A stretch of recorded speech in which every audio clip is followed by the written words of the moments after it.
আসসালামু আলাইকুম everyone, welcome back to my channel. আজ আমি আপনাদের সাথে খুব সহজে এবং পারফেক্ট স্বাদে দেশি মুরগি রান্না করা শেয়ার করব। দেশি মুরগি খেতে তো আমরা সবাই অনেক বেশি পছন্দ করি, সেটা যদি আরও প্রপারলি রান্না করা যায় তাহলে তো আরও ভালো হয়। তো চলুন ভিডিওতে একটা লাইক দিয়ে রেসিপিটা শুরু করি। আমি প্রথমেই এখানে একটা দেশি মুরগির মাংস নিয়েছি।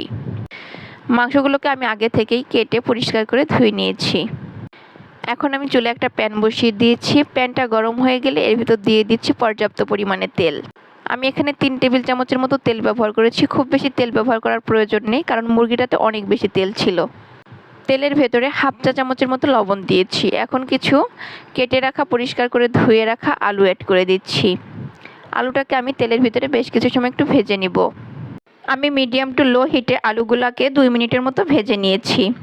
এখন ভাজা হয়েছে আর আলুর ভিতর হালকা একটা কালার এসেছে। এগুলোকে এখন আমি তেল ঝরিয়ে প্যান থেকে তুলে নিচ্ছি। মাংস রান্না করার সময় আলু দিলে সেই আলুগুলা ভেজে রান্না করলে একটু বেশিই টেস্টি হয়। এরপর অবশিষ্ট তেলের ভিতর আমি অ্যাড করে দিচ্ছি গরম মশলা। এখানে আছে তেজপাতা, এলাচ, দারচিনি, লবঙ্গ, গোলমরিচ। আর এলাচগুলোকে আমি একটু আধা ভাঙা করে দিয়েছি যাতে করে প্রপারলি এর স্মেলটা পাওয়া যায়। এখন আমি অ্যাড করে দিচ্ছি কিছু পেঁয়াজ কুচি। পেঁয়াজ কুচিটাকে আমি ভালো মতো ভেজে নিব গরম মশলার সাথে। আমি পেঁয়াজগুলোকে লাইট কালার করে ভেজে নিচ্ছি। ভাজা হয়ে গেলে এর ভিতর আমি অন্যান্য মশলা অ্যাড করে দিব। আমি এখানে অ্যাড করে দিচ্ছি 1 চা চামচ করে জিরা বাটা, ধনিয়া বাটা, আদা বাটা আর রসুন বাটা। আমি এখানে বাটা মশলাটা ব্যবহার করেছি, আপনারা চাইলে গুঁড়া মশলাটা ব্যবহার করতে পারেন, কোনো সমস্যা নেই। তারপরে যেহেতু আমি বাটা মশলাটা ব্যবহার করেছি তাই এগুলোকে তেলের সাথে আমি একটু ভালো মতো ভেজে নিচ্ছি।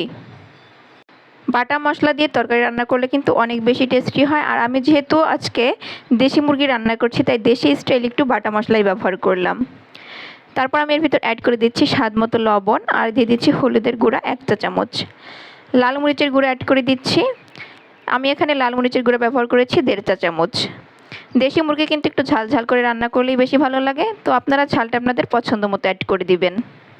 সব কিছুকে একটু নেড়ে চেড়ে মিশিয়ে নিয়েছি। তারপর আমি এর ভিতর অ্যাড করে দিয়েছি সামান্য একটু পানি। পানিটা দিয়ে আমি মশলাটাকে খুব ভালো মতো একটু কষিয়ে নিব। যখন মশলাটা ভালোভাবে কষানো হয়ে যাবে তখন আমি আগে থেকে পরিষ্কার করে রাখা মুরগির মাংস অ্যাড করে দিচ্ছি। এখন নেড়ে চেড়ে মাংসটাকে মশলার সাথে ভালো করে মিশিয়ে নিচ্ছি। ঢাকনা ছাড়াই আমি মাংসটাকে বেশ কিছু সময় একটু কষিয়ে নেব। আর এই পর্যায়ে আমি চুলার জাল মিডিয়াম হিটে রেখেছি। এইভাবে বেশ কিছু সময় কষাতে কষাতে দেখা যাবে যে মাংসটা থেকে অনেকটা তেল ছেড়ে দিয়েছে আর খুব সুন্দরভাবেও কিন্তু কষানো হয়ে গিয়েছে। এখন আমি এর ভেতর অ্যাড করে দিচ্ছি ভেজে রাখা আলুগুলো দিয়ে আমি মাংসের সাথে ভালো মতো নেড়ে চেড়ে মিশিয়ে নিচ্ছি। এখন আলু আর মাংসটাকে আমি আবারও ভালো মতো কিছু সময় একটু কষিয়ে নিলাম ঢাকনা ছাড়া। তারপর আমি এর ভিতর অ্যাড করে দিচ্ছি সামান্য পানি। আমি এখানে 1/3 কাপের মতো পানি ব্যবহার করেছি। খুব বেশি পানি ব্যবহার করার প্রয়োজন নেই। পানিটা এমনভাবে ব্যবহার করবেন যাতে করে মাংসটা কষাতে কষাতে পানিটা একদম শুকিয়ে যায়। একদম শুকনা শুকনা হয়ে গেলে কিন্তু মাংসের সুন্দর একটা টেস্ট আসে।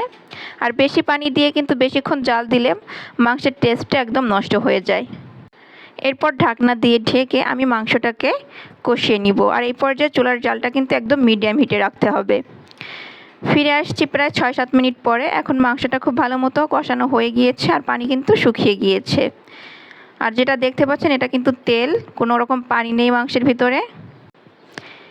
একটু ভালোভাবে নেড়ে চেড়ে মিশিয়ে নিচ্ছি। এরপর আমি এর ভিতর অ্যাড করে দিব ঝোলের পানি। দেশি মুরগির ঝোল খেতে কিন্তু খুবই ভালো লাগে, তো আমি আজকে খুব বেশি ঝোল রাখবো না, মিডিয়াম ঝোল রাখবো। তো আমি এখানে প্রায় 2 কাপের মতো পানি অ্যাড করে দিচ্ছি। আপনারা আপনাদের পছন্দ মতো পানিটা অ্যাড করে দিবেন। আর এই পর্যায়ে কিন্তু এখানে গরম পানিটা ব্যবহার করলে অনেক ভালো হয়। অবশ্যই গরম পানিটা ব্যবহার করার চেষ্টা করবেন, এতে করে কিন্তু তরকারির টেস্ট অনেক ভালো আসবে। এখন ঝোলের ভিতর ভালোভাবে বলক আসা পর্যন্ত আমি অপেক্ষা করব। যখন ভালো মতো বলক চলে আসবে তখন আমি এর ভিতর অ্যাড করে দিচ্ছি কাঁচামরিচ। আমি এখানে 4-5টার মতো কাঁচামরিচ অ্যাড করে দিচ্ছি। তারপর ঢাকনা দিয়ে ঢেকে আমি তরকারিটাকে রান্না করে নিব। প্রায় 10 মিনিট পরে আমি ঢাকনা খুলে নিয়েছি। পানি কিন্তু অনেকটাই কমে গিয়েছে আর মাংসগুলো খুব ভালোভাবে সিদ্ধ হয়ে গিয়েছে। এখন আমি এর ভিতর অ্যাড করে দিচ্ছি ভাজা জিরা আর গরম মশলার গুঁড়া। এবার মশলাগুলোকে ভালো মতো মাংসের সাথে মিশিয়ে নিচ্ছি। এইভাবে রান্নার শেষে গরম মশলার গুঁড়া ব্যবহার করলে কিন্তু তরকারিতে খুব সুন্দর একটা সেন্ট আসে, খেতে অনেক বেশি ভালো লাগে। আর মিনিট খানেকের মতো রান্না করে আমি তরকারিটাকে প্যান থেকে নামিয়ে নিব। মুরগির মাংসটা খেতে কিন্তু অনেক লোভনীয় হয়েছিল। আমার বাসার সবাই খুবই মজা করে খেয়েছে।